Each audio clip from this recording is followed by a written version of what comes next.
So let me introduce you, David. So David Anthony is in the history department, and David was born in New York City, went to NYU as an undergraduate, and then he went to the University of Wisconsin at Madison for his PhD. He had a couple of faculty positions at Copen State, which is now Copen University, and then taught at the University of Oregon, but finally came to Santa Cruz in 1988. So David, that's 33 years for you. And I guess from when you and I talked, you might be joining us relatively soon. Is that correct? That's the plan. Okay, but while he's still an active faculty member, we've invited him, and he's graciously accepted to talk to us. So David works on the history of Africa and African Americans. So in Africa, he's done work in South Africa, which is going to come up in his talk today, and in Tanzania and Lesotho. He also has a long interest in the arts, in music, and for many years, I think we heard David on the radio because he was a member of the film gang and did film critics. Is that group still going, David? There are a couple of people who are still doing film criticism and using that name, but they have moved over to K-Squid. Okay. So the person who is the doyen of that is my old partner. So if you are interested in pursuing the present life of the film gang, you'll have to find them at K-Squid right now. Okay. All right. So today, David is going to talk about some of his work in South Africa and going to talk about the history of the South African YMCA. So David, welcome. Welcome to the Emeriti Association. Thank you. Thank you all for logging on. And I have to do a little apologia before we begin because I found myself confronted with an interesting and unique problem in that I cannot log into my Ymca, which is not quite a fossil, but a vintage heirloom device now.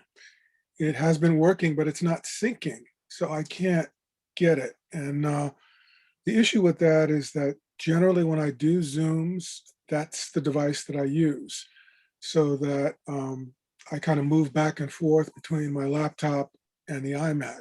And that's why the lighting is a little different right now, and everything else is a little bit different. So this is not an optimal situation for me, and I want to apologize for some of the clunkiness that may occur as a result of that, but we're going to do our best. I really appreciate your decision to devote this time to a subject that could seem somewhat obscure. So I want to say what this is not before I delve into what it is.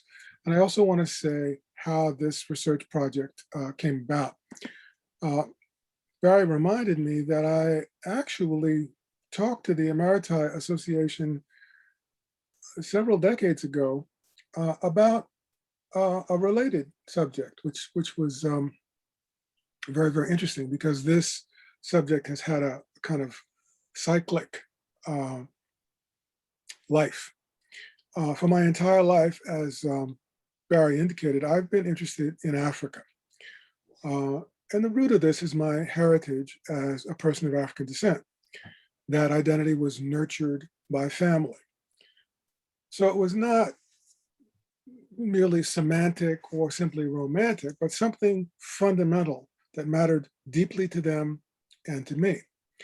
My mother worked not far from the UN in the late 50s and early 60s, and was left impressed with African dignitaries and diplomats wearing national dress. And my father shared the works of the autodidact Afro-Antillean journalist historian Joel Augustus Rogers, J.A. Rogers, like Sex and Race, World's Great Men and Women of Color, and From Superman to Man, all seeking to vindicate the contributions of Africans and people of African descent to world civilization.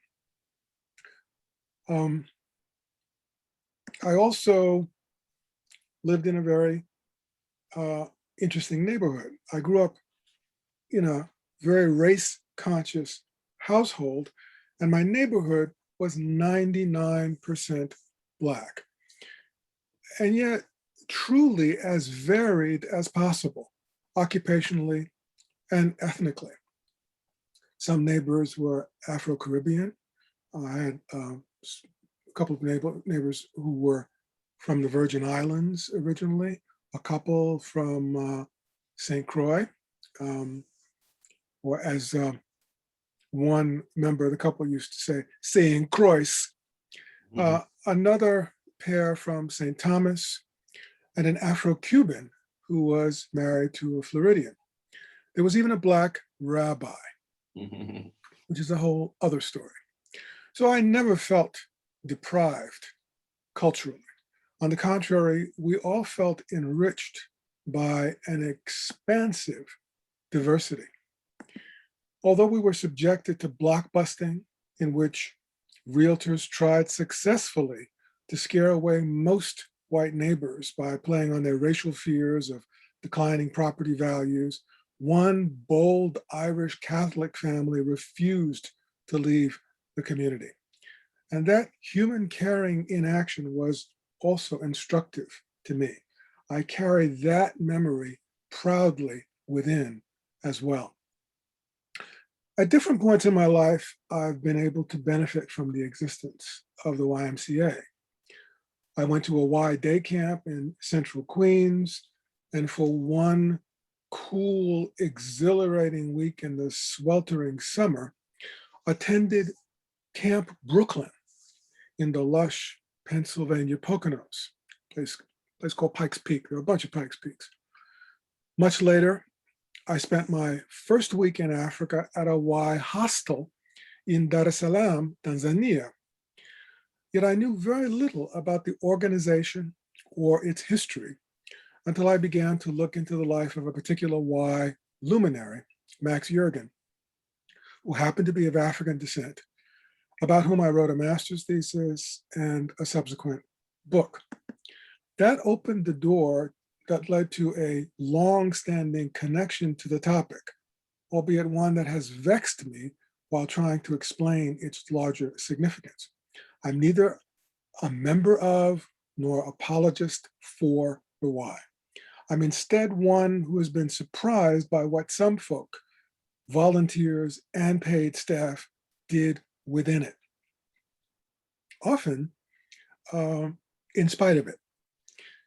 I've been especially struck by people of color in Ys of different nations at select points in time. I see this as a tale of agency exerted from below. As Barry suggested, I'm a specialist in Africana studies. I was part of a graduate program that trained Africanists, people who specialize in African scholarship studies. My particular expertise revolves around places I've visited in which I've resided for varying lengths of time. They are Tanzania, in East Africa, and South Africa, with an entr'acte, an interlude in Lesotho, the Kingdom of Lesotho. My relationship to each is distinct. This is a South African story reconstructed by a Black American.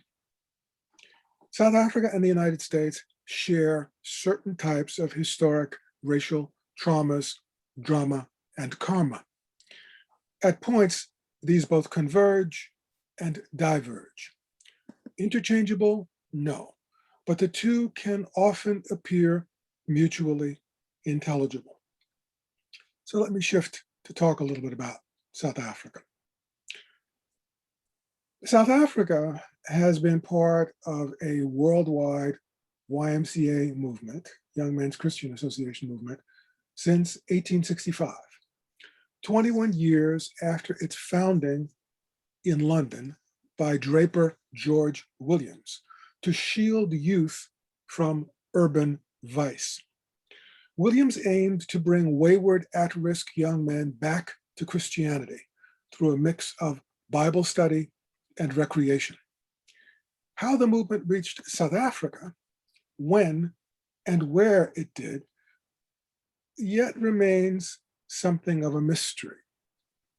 We do know that it was a religious trend, often allied to closely knit churches, and that South Africa experienced evangelical revivals in cyclic intervals from at least 1860 onward.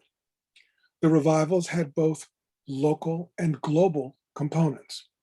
From 1857 through the 1870s, for example, a revival beginning in a Dutch Reformed church in Lower Manhattan in New York came to have global reach in what would be known as the Third Great Awakening. That spiritual energy traveled the world. It reached South Africa. Some had seen it in North America, others knew it in Europe. When it hit South Africa, it had its own local flavor and color. In fact, it was spread by women of color, formerly enslaved mixed race and Cape Malay, so-called colored women, who, like the original New York revivalists, were spiritual descendants of an ex-Netherlands-ruled mercantile settler colony. In the New York case, it was New Amsterdam, worshipped in taught Dutch Reformed NGK congregations. Neder-Duitse Gereformeerde Kerk, Dutch Reformed Church. These brave young women in South Africa spoke in tongues, acted spirit-possessed, and startled fellow Afrikaans speakers with their depth of fervent engagement with the infinite. Crucial to the narrative of YMCA work in South Africa is that it arose to serve the needs of white, English-speaking youth who were the sons of Anglophone settlers introduced into South Africa from 1820 onward, when Britain superseded Netherlands as the ruling power, much like what happened in New York. This interpretation of the institution's emergence sounds plausible on its face, given the visible proliferation of outlanders, Uitlander in Afrikaans, outsiders, foreigners, from the UK, flooding the growing urban centers like Cape Town in 1865, and soon afterward, with the discovery of gold in Kimberley and the Northern Cape in 1866 and 67, and diamonds in the Witwatersrand in Transvaal in 1886, the latter giving rise to Johannesburg, the city of gold, Egoli in Zulu, Gauteng in Sotho. Outlanders or Uitlander in Afrikaans, foreigners, people from the United Kingdom, surely had designs on redesigning South Africa, dispossessing and expropriating Xhosa speakers in a series of frontier wars erupting at decadal intervals throughout the first half of the 19th century. They also allied themselves with Afrikaners, contesting Zulu speakers, until they, the English Empire, could carve out a sphere of influence in Natal, historic home of the Amazulu. And let me just stop for a second.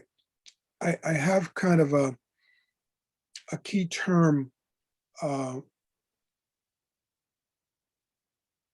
text that I wanted to share, but while I decide whether or not I'm going to do that, I just want to talk a little bit about some of these terms. In Southern Bantu languages, there's a characteristic that may appear a little strange to English speakers. That is to say, the changes that root words experience occur in the beginning rather than at the end. So if you wanted to say Zulu people, you wouldn't say Zulus, which of course the British and English speakers always do. You would say Amazulu, that is the Zulu people. If you wanted to refer to the Zulu language, you would say isiZulu. If you wanted to talk about the land of the Zulu, you would say KwaZulu, that is Zulu land. And Xhosa, which belongs to a group that is connected historically to Zulu, does the same thing. So for the language of the Xhosa people, you would say isiZulu, isiXhosa, excuse me. For Xhosa speaking people, you would say AmaXhosa. And I've just mentioned that because you may hear me move back and forth between the root, like Zulu, the language, like isiZulu, or the people, AmaZulu. So just so that's not confusing. So this English presence is very, very significant in the 19th century. But England's presence in South Africa had at least two faces. One, the face of the Cape, sought to present itself as civilized, liberal, and humanitarian. This was the guise that showed itself in the anti-slavery movement that ended bondage through the Act of 1833, which came into effect in 1834. By that time, and this had the result of ending slavery throughout the British Empire. So that means the West Indies and any other place where Britain claimed hegemony. By that time, by 1834, Britain had asserted hegemony over the Cape in South Africa. Missionary conversion had begun, in fact, had been underway since 1799, when the first English attempts through the London Missionary Society were made to secure a South African foothold. This was in the wake of the collapse of the VOC, the Dutch East India Company, that happened in 1795. These particular missionary attempts were, as I said, identified with the London Missionary Society. They were only beginning to bear fruit in limited ways among Khoikhoi, that is, herders, and a handful of Xhosa speakers, including a particular prophet, a prophet whose name was Nsikana or Sitana, who was recalled as the first Xhosa-speaking Christian, who wrote a remarkable series of hymns combining traditional imagery and themes with the new Christian faith, 4 of which survive today. They continue to be sung in Xhosa-speaking churches today in South Africa. One is called Nsikana's Bell, and it has been done over and over in all kinds of different ways. The great South African pianist, Abdullah Ibrahim, formerly known as Dalla Brand, has done a lot of work with Nsikana's Bell. This melding of the enduring power of prophets and prophecy exemplified the Africanization of Christianity, without which conversion would not and could not occur. This melding of vernacular indigenous prophecy with liberal humanitarianism found expression in mission training schools, cultivating new generations of local Christians, first among the Xhosa speakers, who were then endowed with this generous gift of literacy. That was a tool that they used as well to great advantage as they mastered the craft of journalism, first in missions and then in secular printing. The other face of the English presence was far less benevolent. Beyond the Cape, from Port Natal, they circumscribed the Zulu, the Amazulu, from the 1830s on. With the end of the Mfecane in isiZulu, or Difakane in Sotho, the great crushing empire building ushered in by the fearsome Shaka and Dingane, their successor was their brother Mpande ka Nzangakona, son of Senzangakona, like his brothers, Shaka and Dingane, who became the conciliator who maintained the Amazulu for 3 decades, from the 1830s to the 1860s, of ostensible quiescence. In that period, missions continued to expand, including a string of sites constructed by North American New England Congregationalists called the American Board of Commissioners for Foreign Missions. The ABCFM, or American Board, became a major force within KwaZulu, Zululand. Famed Chief Albert Lutuli, African National Congress leader in the 1950s, and the first sub-Saharan African to receive a Nobel Peace Prize, descended from a noble family of Amakolwa. Kolwa is a word in Xhosa, which has a cognate in Zulu, meaning converts. Lutuli's grandfather lived in a dorp, a small hamlet called Groutville, which was named after ABCFM missionary Aldin Grout. The American Board played a major role in their own right, and later in the expansion of YMCA work among isiZulu-speaking Africans in Durban and in Johannesburg. Durban and Natal, Johannesburg and the Transvaal. To return to the other face of Britain's presence, Britain's presence in Natal pivoted around not liberal cosmopolitanism, but sugar plantations, eventually using contract labor recruited from colonial India.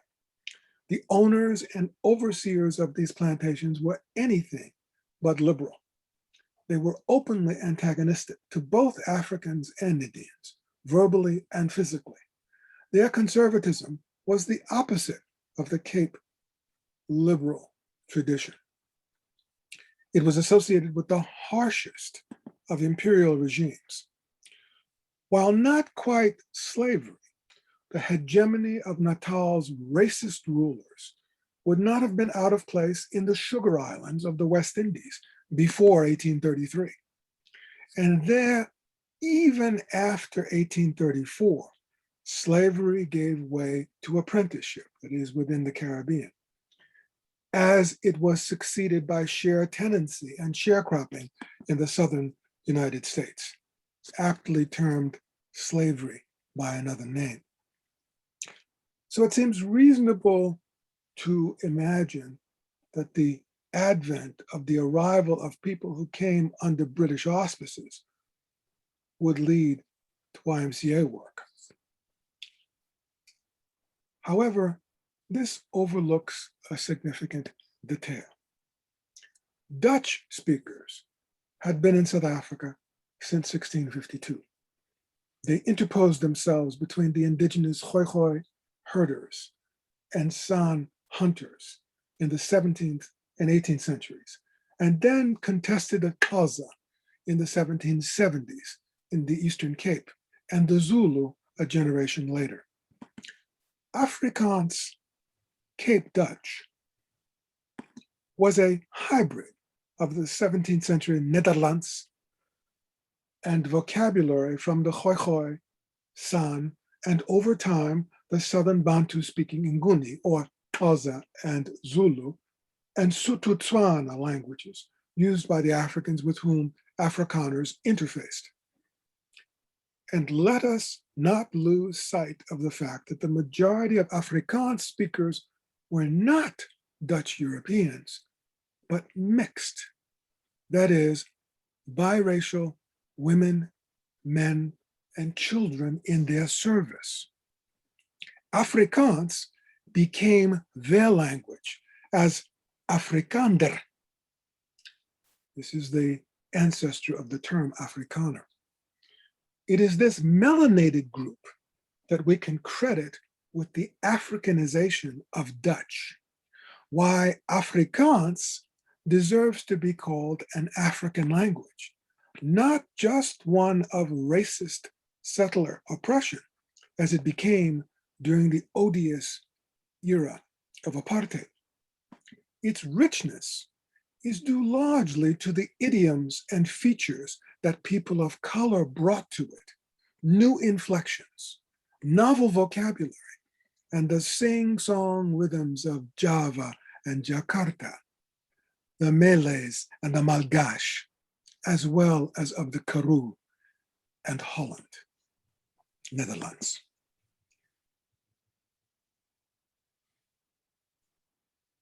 While the YMCA first met in Cape Town in a room full of between 70 to 80 souls, chaired by W.G. Moore, presided over by Andrew Murray in 1865, in August. Those two leading figures revealed the cultural complexity of the situation. Moore was indeed from the UK. Murray, however, was the son of a Scots minister married to a Huguenot Lutheran Afrikaner, Susanna Stegman.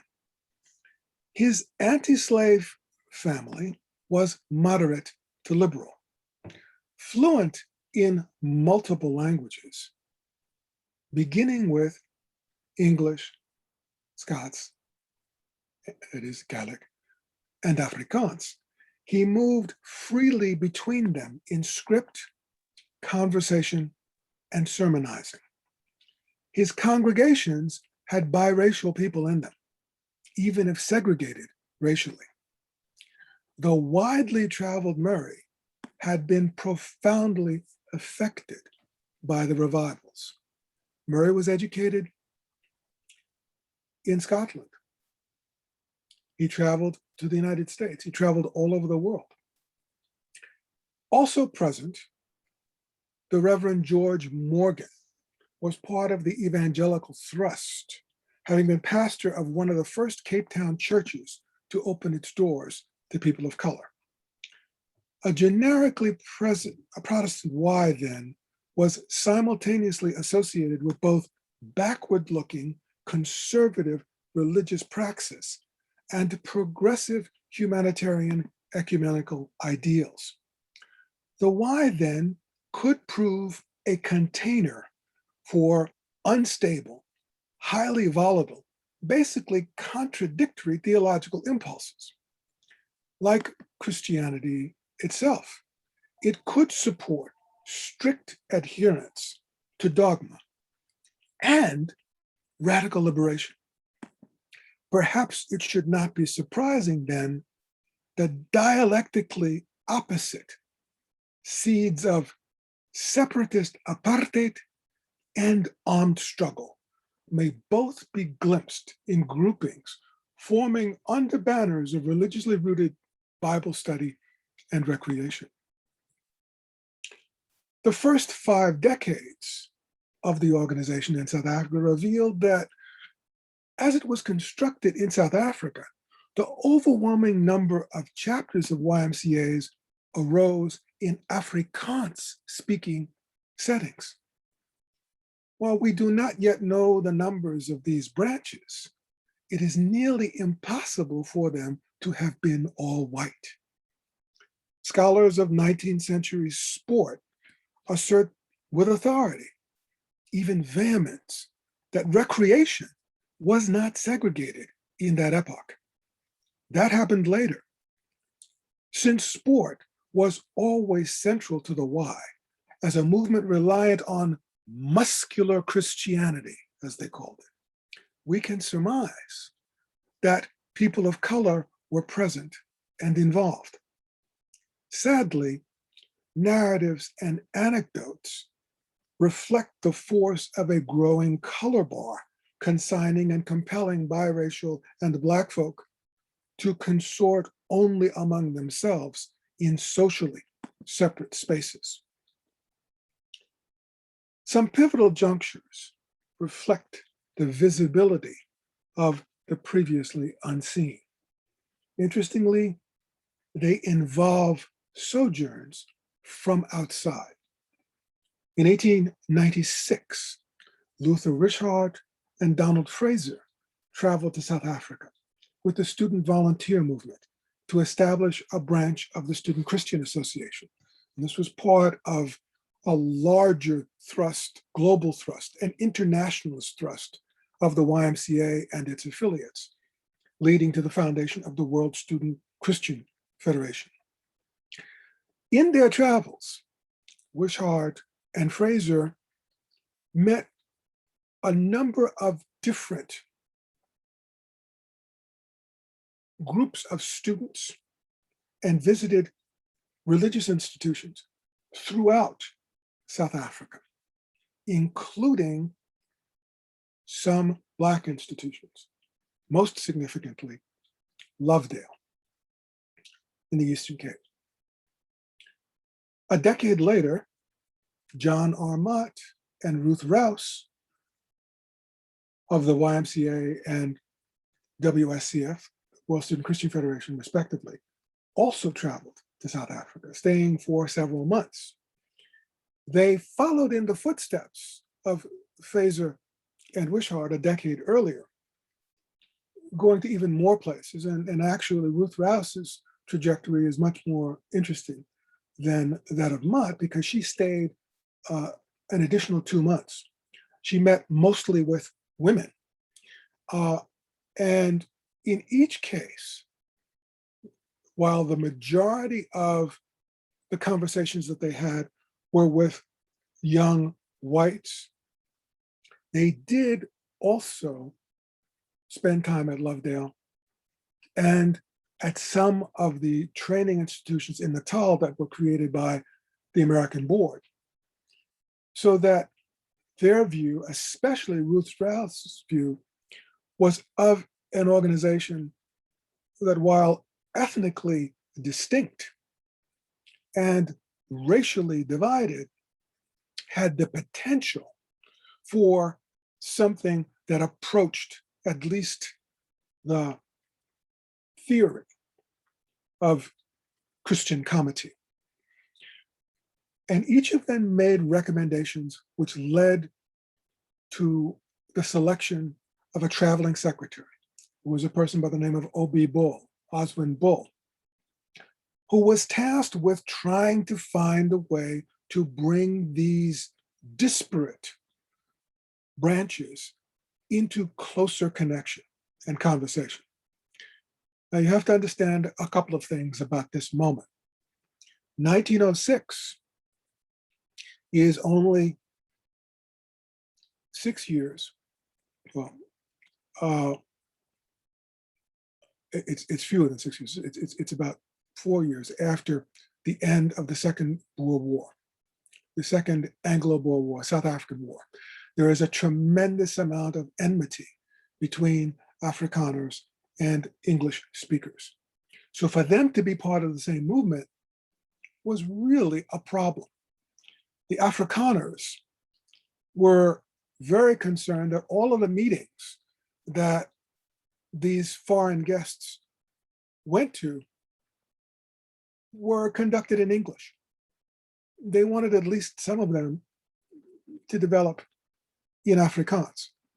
And in fact, there was a desire to create a separate Afrikaans speaking YMCA, which Mott opposed, and he wrote about later on.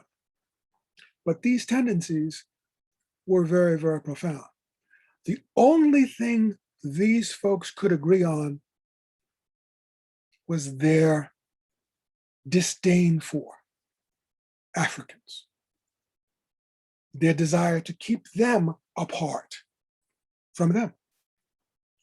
So trying to create a YMCA that really was an ecumenical, that really was an egalitarian, that really was a multiracial organization was a huge challenge. These vociferous tendencies were being reinforced by everything else that had happened. The other point to remember about 1906 in particular was that 1906 was the year of the great rebellion of the Zulu leader Bambata. This was motivated by a movement that had arisen in opposition to a poll tax, which was imposed in the beginning of 1906, in January of 1906. John Mott and Ruth Rouse came at the height of this rebellion. That is, they reached South Africa in about March and April. So that was something they were aware of. That was something that was being talked about, being written about. The great Zulu journalist, one of the founders of the African National Congress, John Langalibalele Dube, wrote about it. Many people were in support of the protest against the poll tax. They were not always willing to take up arms as Bambata had, but this was something that meant a lot, not just to isiZulu speakers, not just to Zulu speakers. It was known throughout South Africa as an affront to Africans.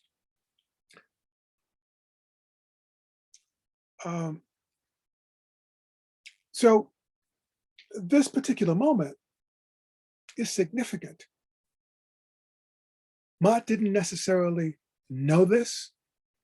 Nobody really knew it was going to develop. Nobody outside knew it was going to develop before he got there. But once he did get there, he actually took a line in support of the suppression of Bambata's rising. Not surprising, because the Y often took the side of whoever was in power. And in this case, it was still the power of the state. A state now that was in transition, but it was the last days of the British state, right before the Afrikaners would come to control. That was a whole other subject. But I mention this to say that when we look at the YMCA, all of these issues connect to it, along with one that I overlooked. And that is the fate of the Xhosa-speaking people. I mentioned something that happened with the Zulu. I mentioned something about some of the conversions of the Xhosa in the era of Nsikana or Setsana. But what I failed to mention was that the first half of the 19th century, the same period that was identified with the Cape Liberal franchise, was in the Eastern Cape, characterized by cyclic, decadal wars of dispossession that were prosecuted against the Xhosa. That is, one decade after another, 1820s, 1830s, 1840s, 1850s. Indeed, the same time that you had the unfolding of this humanitarian impulse that leads to the Act of 1833 that is freeing slaves, the British are in the Eastern Cape, on the one hand building missions, on the other hand suppressing Xhosa. And there is a connection between these two. This is not to say that those who wished to build the missions were always in sympathy with the suppression of the Xhosa, but some were. The result of living through any cataclysm in African history, if you are looking at how Christianity develops, Christianity proliferates, Christian conversions develop in large numbers when people have lost confidence in their traditional institutions. That is the case during the slave trade. That is the case during periods of war and famine or disease. And this is one of those moments, the moment of the 1820s and 30s and 40s and 50s, the wars of dispossession.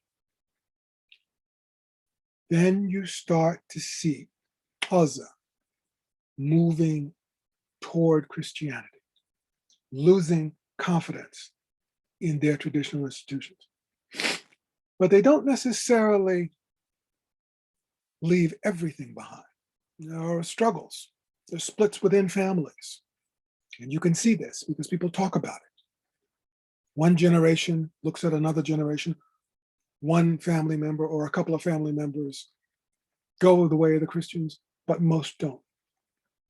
That creates a dialogue which works itself into the oral tradition. But something has changed. And that thing that has changed, that genie that has been released, cannot be put back into the bottle. So you will see successive generations of Xhosa speakers, of Zulu speakers, of Sotho speakers, whose lives now are transformed by this identification with Christianity, a Christianity which they Africanize. It will be from all of these peoples, the mixed race people who were part of the revivals of the 1860s onward, the survivors of the pogroms of the wars of dispossession among the Xhosa in the Eastern Cape in the 1830s and 1840s, the AmaZulu, who are the survivors of the Great Crushing and the suppression that follows that, which by the end of the century results in the division of the Zulu kingdom up into 13 different parts, one of which is actually ruled by a Scot named John Donne. This dispossession and this recalibration, you could say, that occurs on the part of the colonial power in tandem with certain conversions has a lot of responsibility for changing the character of Christianity in South Africa in the 19th century. Many of those people who accept Christianity, the Amakholwa, the converts, go into mission schools. And those schools will all have YMCA branches by the early 20th century. So that the YMCA will have a certain colonial cast. But what has also been intriguing is that those people who have made that shift to Christianity do so because they see it as a potential vehicle, not of exploitation, not of repression, but of liberation. The liberation that begins with literacy, that begins learning new tools that can perhaps be applied to develop Africans who are coming to terms with the new dispensation, the colonial presence, who recognize that what used to be called primary resistance, that is armed resistance, may not at that time be successful. That in fact, some kind of adaptation may be necessary. And that this involves learning the skills that have given the Europeans their power. Many of these people will gravitate toward the YMCA.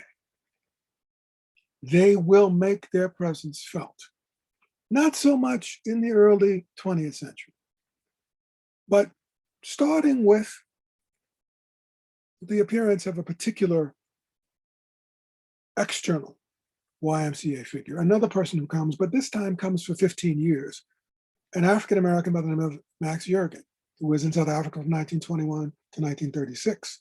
He makes circuits that are specifically designed to coordinate work within the branches of people of color.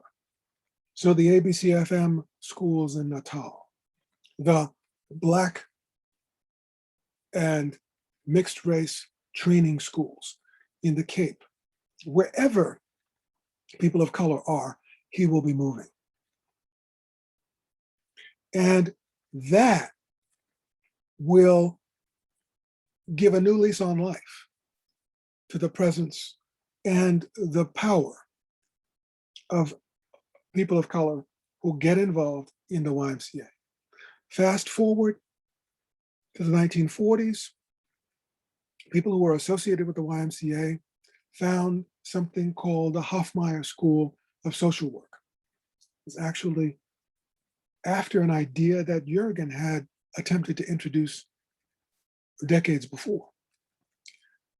That Hofmeyr School of Social Work trains a generation of African social workers, including a woman by the name of Ellen Kuzwayo, another woman by the name of Winnie Madikela,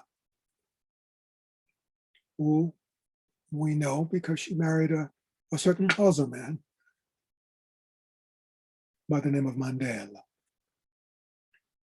But others come through that.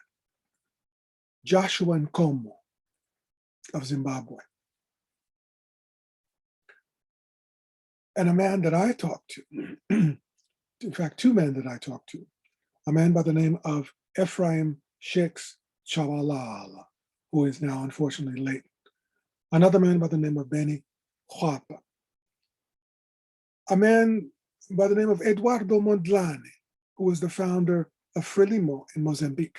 They all come through this Hofmeyr School, which is founded by a person associated with the YMCA, Ray Phillips. The YMCA is associated with something called the Bantu Social Center, Bantu Men Social Center in Johannesburg, and later on there's one in Durban. And there are a number of people who come through that institution. Some of them become writers, like Peter Abrahams. There are always African auxiliaries active who are mentoring others within that context. And then by the time you get to the 1960s generations, you actually see the emergence of African secretaries, national secretaries in particular places, who allow folks to connect through the auspices of the YMCA. Benny Huapa comes to the United States. He is brought to the United States, working at the YMCA. He's brought to the United States by the World Alliance of YMCAs to study race relations in 1968. He gets here after Dr. King is assassinated, before Robert Kennedy is assassinated. He travels to a number of cities in which debates are underway about which particular approach should be taken in that period, specifically in Black sites. So he talks to Black people in Indianapolis, in Washington, in New York, and elsewhere. He goes back to South Africa, and with a person that he hires in the YMCA by the name of Bantu Stephen Biko, co-founds the Black people's Black conscious movement. That is connected to the Y. Both YM and YW are involved in the struggle for liberation as it unfolds in the 60s, 70s, 80s. That doesn't mean that everybody in the YMCA is a revolutionary. That doesn't mean that the YMCA is loading guns for the armed struggle. But it does mean that it helps create space for people to use in order to organize, to do adult literacy programs, to do all kinds of things that are empowering, that should not be overlooked in the larger history of the process of liberation.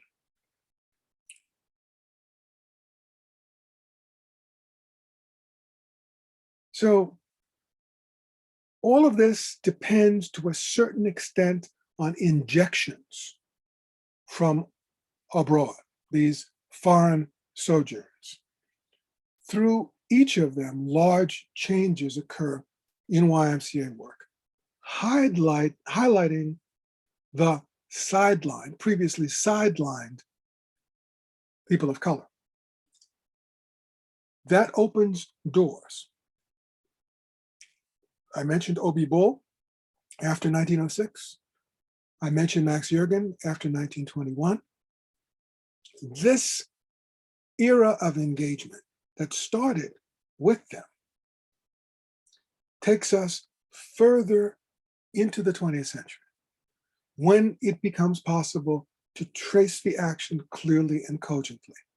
What was murky between 1865 and 1895 becomes unmistakable in the harsh light of the new century. By the end of the First World War, we may see evidence of where this movement might go, but only where those who previously had been kept out will lead it. And in succeeding decades, we will see how the red triangle, the YMCA logo, spirit, mind, and body, is going to be reconstructed and revised, colorized and chromatized. And that's, in a nutshell, what I'm working on right now.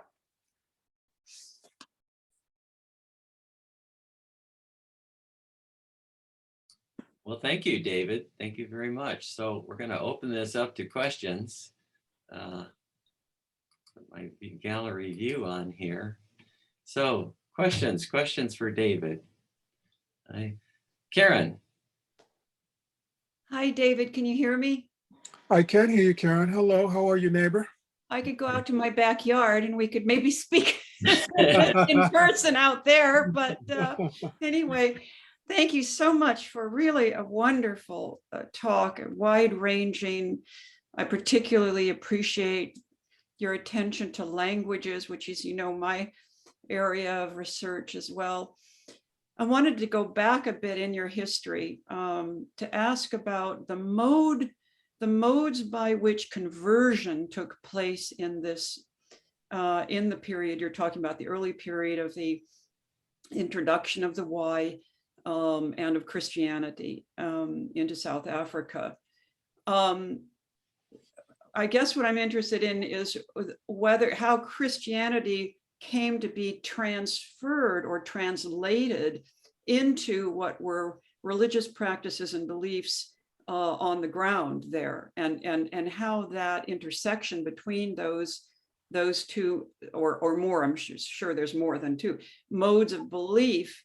And this is a question that goes to your interest also, I think, in languages. It has to do with translation, transmission of ideas from these two or these different kinds of ways of viewing the world and one's place in the world. I think that's an excellent question, Karen, and I really appreciate it. I'm going to mute. It's a long story. It's a very complicated story. We could go back to Nsikana or Sitana, and conversion. If anybody has looked into that process, is often nuanced, and sometimes it involves observation. In fact, it frequently involves observation, and this is one of the things that was characteristic of Nsikana's conversion, that he heard talks that were given by a particular evangelist who was a member of the London Missionary Society. And the person who was presenting these lectures and sermons was not very successful at converting. In fact, Nsikana was a rare early Christian. It took a very long time for Xhosa and then later on for Zulu to become interested in Christianity. It did not happen overnight. Many people were not interested. There was nothing in it for them. But in Nsikana's case, you have someone, and this is what's important about the world of the prophets, and this is the case for both the Xhosa and for the Zulu. Many aspects of traditional religion involve visions and dreams. Okay, and of course that's not unusual for any religious tradition. You will see prophetic dreams are very important, but they were especially important for the Nguni, for the Xhosa and Zulu. And Nsikana had a series of dreams. So the combination of these dreams, which could be interpreted in different ways, and his exposure to Christianity meant that for him, it became important to try to understand the relationship between what he was being exposed to and how he had seen the world previously. So to get back to your question, one of the most important aspects of the conversion process involves learning vernacular languages, okay? You're simply not going to be successful if you attempt to come into a new situation with a language that nobody speaks. So you have people who are trained to do that. And then you also have people who are going into places where they are going to create the first lexicons. So they spend their first months and years learning local languages. And all of these folks who are involved in preaching to African audiences have to have attained some facility in African languages. That's one of the reasons why there isn't that much interest in the beginning. And then you begin to see, excuse me, you begin to see greater interest over time. The other part of that is that you need Africans, that you cannot successfully convert a critical mass of folks unless they also see people who look like them, who share their understanding of the world, who speak their languages, and so on. And that's why the interlocutors, the intermediaries, are so pivotal. That's why Nsikana is important. That you don't simply talk about Nsikana in relation to the person from whom he learned about Christianity. Because Nsikana is Xhosa, and so he becomes part of Xhosa history. And then Xhosa Christian history. But they really focus on his central role. So vernacular language is a pivotal part. Your other question about what it is in terms of what people are trying to get across, well, they're going to use the Bible. They're going to use different parables. They're going to use imagery, but they want to make sure that that imagery is legible. And that's why vernaculars are so important. So you look for the parts of the religion that resonate with other people. And significantly, this is never going to be a one-way street. A lot of people look at conversion as something that people do, as they're being acted upon by the converters. But that presumes that they are tabula rasa, that they're empty slates. They're not. People push back, they modify, they incorporate, and they alter. That's the Africanization process. That's how conversion occurs. So it's complicated. Does that help? Mm-hmm. I didn't hear you. Yep. Karen was muted. So. Thank you, David. Yeah, sorry, I was having trouble unmuting myself. I think that must be some kind of parable for what you were just talking about. Anyway, thank you. Yeah, that helped a lot. I hope we'll have a chance to discuss these things together at some other time too. Thank you again. Thank you. Okay. Another question for David. Anybody? Hands up here. All right, Kathy Foley. Hi, Kathy. Hi, how are you doing? I'm well.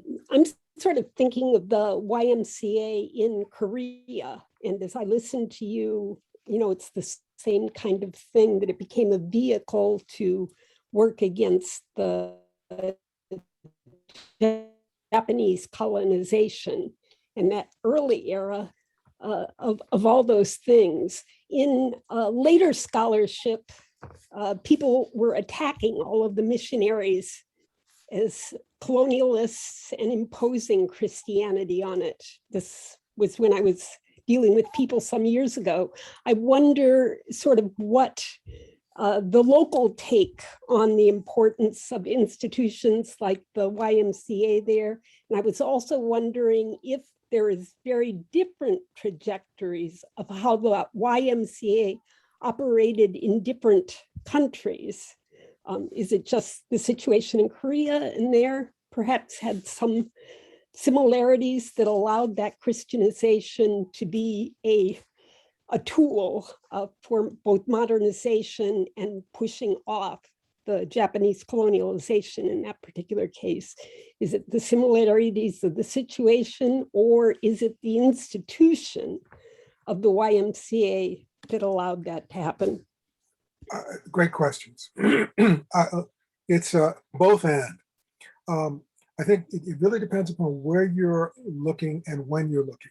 There clearly is a line between YMCAs in colonized countries and nationalist movements. You can see this in India. You can see this in China at a particular period, especially around the period of the first Chinese revolutions in 1911 and so, and that period, the period of Sun Yat-sen, who was a Christian. You will see a lot of people who are affiliated with the Y who also have connections to reform and internationalist movements in the early 20th century. But I think another way to address your question is to look at the YMCA itself. The YMCA is not a staid institution. It is not one thing. So if I talk about what the YMCA looks like in 1865 in Cape Town, that's not the story about what the YMCA looks like in 1965 in the rest of South Africa, or in 2015 when it's celebrating its 150th anniversary. The YMCA now in South Africa, if you want to know how people consider the YMCA, depends upon their closeness to it. But the YMCA as an institution in South Africa now is working on gender issues, is working on combating toxic masculinity, has been working since the 1980s on HIV/AIDS education, has been working on GLBTQ issues, questions about sexuality, questions about identity, questions about where South Africa is going, where it's been.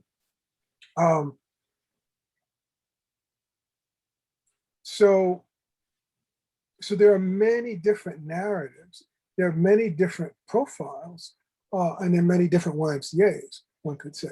There are also people within the YMCA movement who are born again Christians, who are very conservative on certain doctrinal matters.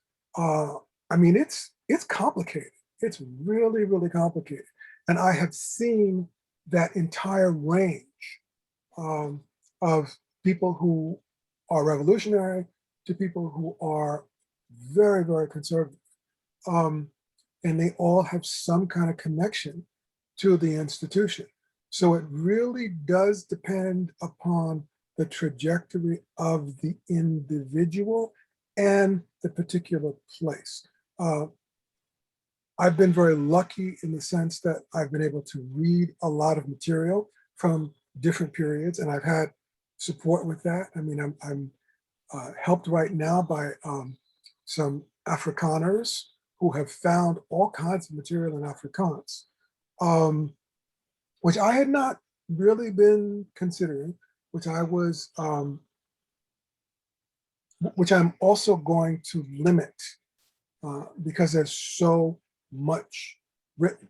Even though there's so many lacunae, there's so many gaps, there is a lot in terms of a record to draw upon. So to get back to your initial question, the Y has had many faces. It is extremely difficult to talk about succinctly. It does contain many contradictory impulses, but that's also what makes it fascinating. Okay, other question for Gail. Thanks, David. That was great. You continue to contribute to whatever the opposite of the rehabilitation of the YMCA is, showing it as a much more worldwide troublemaking organization than you would think if you just read the kind of bland institutional histories that were being produced at the time. This is a little bit of a follow-up to what Kathy asked, and it has to do with what was going on in China. In China during that period when the Communist Party was organizing in the 30s and 40s, many people who were in the Y got involved in underground Communist Party activities or collaborated with communists, but it tended to be the YWCA, not the YMCA. And in fact, there was a real gender divergence where the women's organization seemed to produce a lot more radicals than the men's organization. And I think there were complicated reasons for that, but it struck me in listening to your account of South Africa that it's the YMCA that's playing that kind of radicalizing role in that local environment. And I wondered if you had any thoughts about how gender dynamics in South Africa might have contributed to that particular configuration. Yeah, that's a great question. And I actually want to say, I want to dovetail with the point that you're making, that the YW has been extremely impressive in its particular trajectory. There's some great people who have been affiliated with the YW.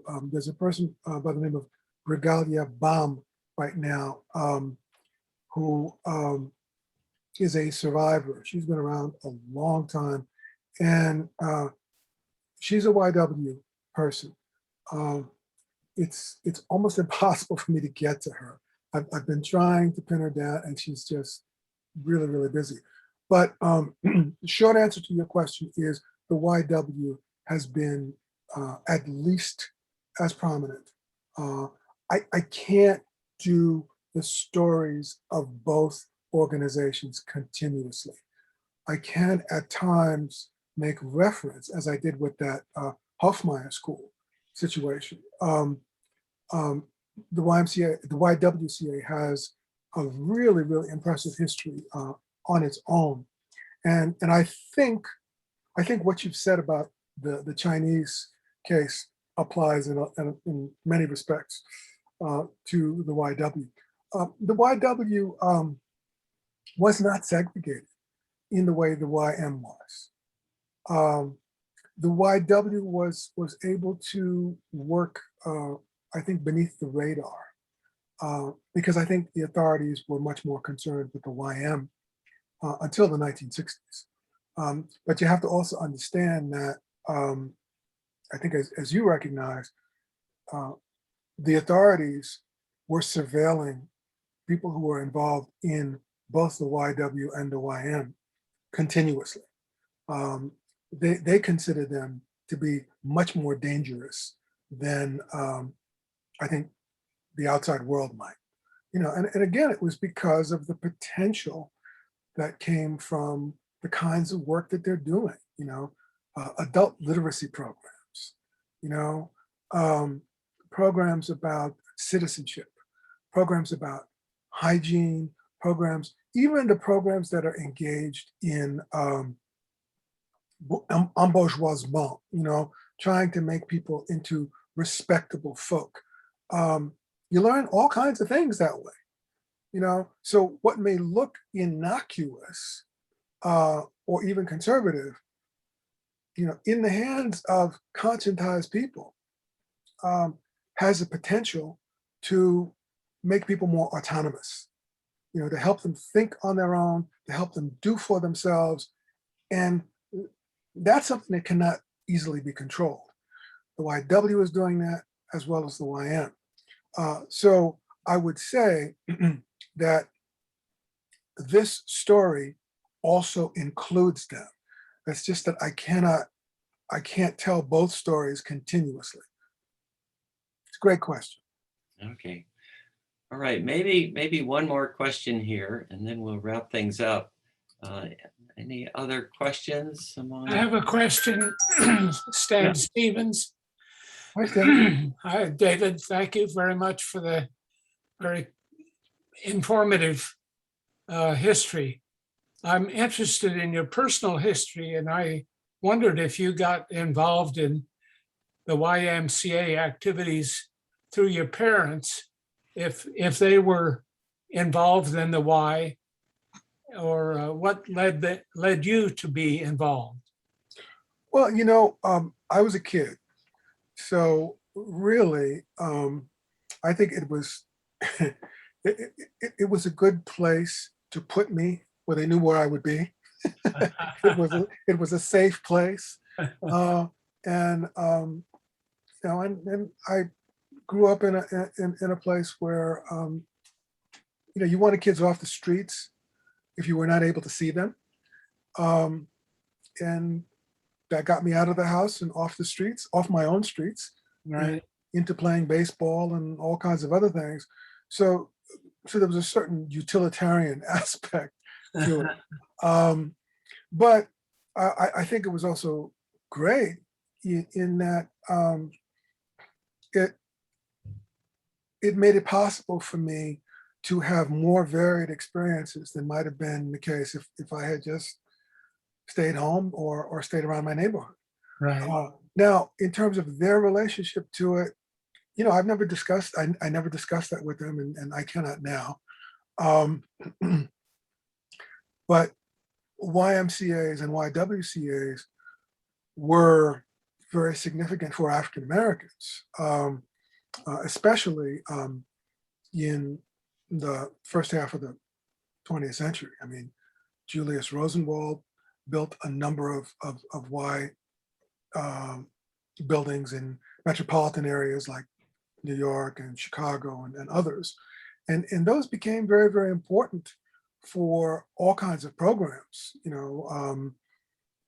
People did drama, they did recreational activities, they had reading circles, very much like what was happening in South Africa. So I think there is a narrative of empowerment that does involve the YMCA in many different communities. It's certainly been the case for African Americans. And when I got involved in that project of the biography of Max Jurgen, I really came to understand that this was a network of mentors for several generations of people who were activists, but they didn't always advertise that fact, and that was a function of the time in which they lived. I mean, in segregation, you didn't want to draw a lot of attention to yourself. You could do a lot more under the radar. So that happened quite a bit. So there are relationships between local leaders and philanthropic networks. So they're involved in training, they're involved in education, and they're involved in class formation, basically, the reproduction of people like themselves. Thank you. Okay, well, thank you very much, David. That was a great start to our year, and we appreciate your taking the time and the preparation that went into this kind of study. So hope to see you all in November when we will have the Emeriti lecture and our second meeting. You will certainly get correspondence from us. We'll let you know if any key issues come up. And who knows, one of these days we're going to have a real lunch with real food, maybe November, let's hope. All right, so thank you, everybody. Thanks for your participation.